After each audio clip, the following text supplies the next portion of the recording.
ایک روز جب میں دفتر میں داخل ہوا تو ایک 22 سالہ انتہائی کمزور لڑکی میرا کمرہ صاف کر رہی تھی۔ اس کے کپڑے انتہائی پرانے، کپڑوں کا رنگ گو کہ سفید تھا، لیکن اس پر اتنی گرد پڑی ہوئی تھی کہ وہ مشکل سے سفید نظر آتے تھے۔ میں نے اپنی سیکرٹری سے پوچھا یہ کون ہے؟ جواب ملا کہ ہماری پہلی صفائی والی آیا بیماری کی وجہ سے کام چھوڑ گئی ہے، یہ لڑکی اس کی جگہ پر آئی ہے۔ دن گزرتے گئے، اس بچی کی آنکھوں کی حیا اور چہرے کی معصومیت ایک پیغام دیتی تھی۔ میں نے کبھی اس سے متعلق پوچھنا مناسب نہیں سمجھا۔ اس بات کو کوئی 6 ماہ گزر گئے تو ایک روز میری سیکرٹری نے مجھے کہا اسے 2 چارپائیاں لے دیں، اور پھر اس نے وہ واقعہ سنایا جو اس کے ساتھ گزشتہ رات پیش آیا۔ کہنے لگی کہ روزانہ اس کا شوہر سائیکل پر لینے آتا ہے۔ کل وہ کافی دیر تک نہیں آیا تو میں نے اس کو اس کے گھر چھوڑنے چلی گئی۔ یہ ایک ویرانے میں جھپڑ سا تھا۔ میں نے اندر داخل ہونا چاہا تو اس نے روکا، آپ اندر نہ جائیں۔ میں زبردستی اندر گئی تو یہ دیکھ کر حیران رہ گئی کہ وہاں پر ماسو ایک لالٹین کے کچھ بھی نہ تھا۔ اس کے 2 بچے زمین پر لیٹے ہوئے تھے۔ میں نے پوچھا کہ تم اور تمہارا خاوند کہاں سوتے ہیں؟ تو اس نے زمین کی ایک جانب اشارہ کر کے بتایا کہ وہاں۔ میں نے پوچھا تمہارے پاس کوئی چارپائی، بستر، رضائی، تکیا، برتن وغیرہ کچھ نہیں؟ تو وہ رو پڑی اور کوئی جواب نہ دیا۔ دوسرے دن اسے 2 چارپائیاں لے کر دے دیں اور کچھ برتن بھی۔ جب میں نے کچھ کپڑوں کے پیسے دیے اور اسے کرایہ پر گھر لے دیا تو اس کی حالت دیدنی تھی۔ دراصل میرا پروگرام اس کو ایک گھر لے کر دینے کا تھا۔ چند روز پہلے میں نے اپنے روزانہ کے معمول کے مطابق گھر دفتر میں صلاح تسبیح کی شروع کی تو قیام کے دوران اچانک محسوس ہوا کہ آسمان میں ایک ایسے مقام پر ہوں جہاں فرشتے خاوندے قدوس پر براہ راست احکام وصول کر رہتے ہیں۔ چاروں طرف تحت نظر سفید الفاظ میں ملبوس فرشتے ہی فرشتے ہیں۔ اتنے میں رب العزت کی آواز گونجتی ہے کہ ڈاکٹر صاحب کی بات کا نواب دگنا کر دو۔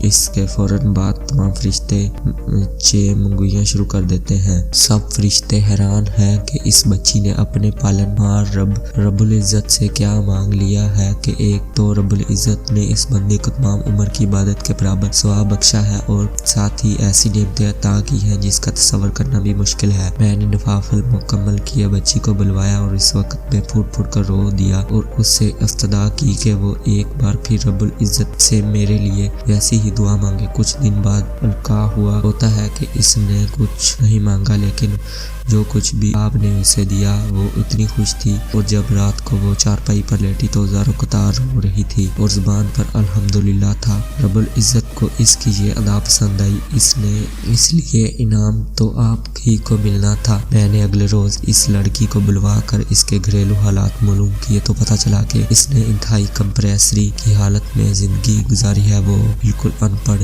تھی لیکن نماز کی پابند تھی۔ گھر میں کبھی سالن بھی نہ ہوتا تو کبھی سوکھی روٹی اور مرچوں سے پانی کے ساتھ پیٹ بھر لیتی اور ہر حال میں رب العزت کا شکریہ ادا کرتی اور کہتی الحمدللہ، اللہ تیرا لاکھ لاکھ شکر ہے۔ ایسے بھی تو لوگ ہوں گے جن کو یہ سوکھی روٹی بھی میسر نہیں۔ چھوٹی سی عمر میں جب وہ 14 سال کی تھی، ماں باپ نے خالہ زاد کے ساتھ رشتہ طے کر دیا اور شادی ہوگی۔ شوہر ایک موٹر سائیکل کی دکان پر کام کرتا تھا، کبھی 1500 کما کر لاتا۔ 1 سال کے اندر 2 جڑواں بچے پیدا ہوئے، کبھی اوپلے تھاپلے اور کبھی کسی کے گھر میں ایک وقت کی روٹی اور 2000 روپے ماہانہ پر کام کیا، لیکن ہر حال میں اس نے رب العزت کا شکریہ ادا کیا۔ شروع میں سسرال والوں نے ایک چھپڑ میں رہنے کی جگہ دی، پھر وہاں سے نکال دیا اور ہم نے معصوم بچوں کے ساتھ بھینسوں کے کمرے میں ایک نکڑ میں رہ کر گزر بسر کی، اور جب اس ہسپتال میں نوکری ملی تو ایک کرایہ کا کمرہ لے لیا۔ آپ جانتے ہیں کہ آج مہنگائی کا کیا عالم ہے، لیکن ہر حال میں ذات باری تعالیٰ کا شکر ادا کیا۔ آج میں اتنی خوش ہوں کہ زندگی بھر تصور بھی نہیں کر سکتی کبھی ایسا بھی ہوگا۔ آج پھر میں اپنے رب کے حضور سر جستجو ہوں اور اپنے ڈاکٹر صاحب کی بھلائی اور خوشی کے لیے دعا کرتی ہوں۔ مجھے گھر مل گیا، گھریلو اشیاء مل گئیں۔ میں نے جب اس بچی سے انتہائی درد مندانہ اپیل کی کہ ایک مرتبہ پھر وہی دعا مانگو جو تم نے رات کو میرے حق میں مانگی تھی، تو اس نے ذہن پر زور دے کر کہا میں تو کچھ بھی نہیں مانگا تھا، میں بس نے انتہا خوشی تھی۔ خوشی میں زاروں قطار ہو رہی تھی اور زبان پر الحمدللہ تھا اور دل میں آپ کے لیے دعا تھی۔ وہ دعا کیا تھی میں نہیں جانتی، صرف اور صرف آپ کی صحت اور خوشی مانگ رہی تھی، اس جہاں میں اور آخرت میں بھی۔